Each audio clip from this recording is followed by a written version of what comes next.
অবরোধ আন্দোলন কর্মসূচি যেন এখন রাজ্যে ট্রেডিশনে পরিণত হয়েছে। যে কোনো সমস্যার সমাধানের দাবিতে প্রতিনিয়ত রাস্তা অবরোধে সামিল হচ্ছেন ভুক্তভোগীরা, আর তাতে করে দুর্ভোগে পড়ছেন যান চালক থেকে শুরু করে সাধারণ মানুষ। তা আরও একবার লক্ষ্য করা গেল আমবাসার দক্ষিণ কচুছড়া এলাকায়। পানীয় জলের দাবিতে এলাকার প্রমিলা বাহিনী সংগঠিত করে রাস্তা অবরোধ, আর এই খবর পেয়ে ঘটনাস্থলে ছুটে যায় প্রশাসনের আধিকারিকরা। তারা আন্দোলনকারীদের সাথে কথা বলে সমস্যা সমাধানের আশ্বাস দিলে অবরোধমুক্ত হয় সড়ক। শুখা মরশুম পুরোদমে শুরু না হতেই রাজ্যে বিভিন্ন এলাকায় দেখা দিয়েছে পানীয় জলের সংকট। এমনিতে গ্রামীণ কিংবা প্রত্যন্ত অঞ্চলগুলিতে দীর্ঘদিন ধরে রয়েছে বিশুদ্ধ পানীয় জলের অভাব।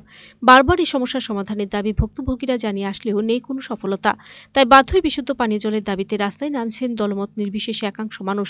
এই আন্দোলন কর্মসূচি যেন রাজ্যে এখন ট্রেডিশনে পরিণত হয়েছে। যে কোনো সমস্যাকে সামনে রেখে ভুক্তভোগীরা সংগঠিত করছেন রাস্তা অবরোধ। আর এই রাস্তা অবরোধের জের একদিকে যেমন দুর্ভোগে পড়ছেন যান চালকরা, ঠিক তেমনি আবার সমস্যায় পড়ছেন সাধারণ মানুষ।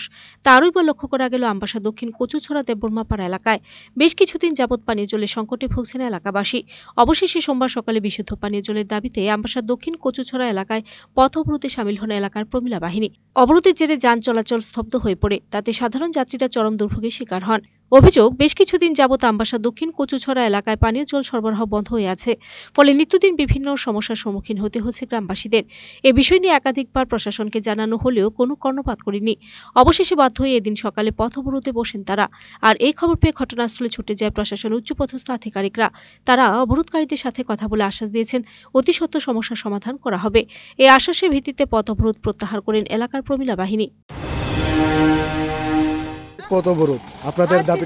পথ অবরোধ আমরা করতেছি এই সাউথ কচুছড়া দেববর্মাপাড়ার এই মেশিন। আমরা এখানে যে একটা মেশিন, জলের মেশিন ওয়াটার সাপ্লাই দিছে, এটা দেওয়ার থেকে আমরা মহিলা মানুষ অনেক কষ্ট হয়েছে। মাসের মধ্যে 10 বার নষ্ট হয়।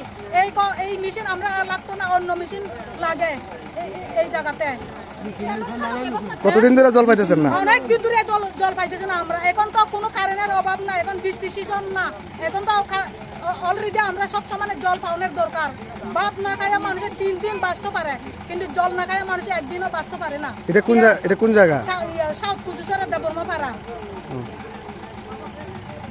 এখন আপনাদের দাবিটা কি? আমরা দাবিটা হচ্ছে আমরা এইখান থেকে আগে যেরকম হয়েছে কল নষ্ট, মেশিন নষ্ট হয়, আমরা জল পাই না। আমরা মহিলা মানুষ অনেক দূরে দূরে থেকে জল আনন্দ লাগে, কষ্ট করিয়া আমরা ডেলি জল পাইতে লাগবো। এক কথায় সাপ্লাই 2 বার সারতে লাগবো ডেলি, 2 ঘন্টা করিয়া, সকালে 2 ঘন্টা, বিকালে 2 ঘন্টা।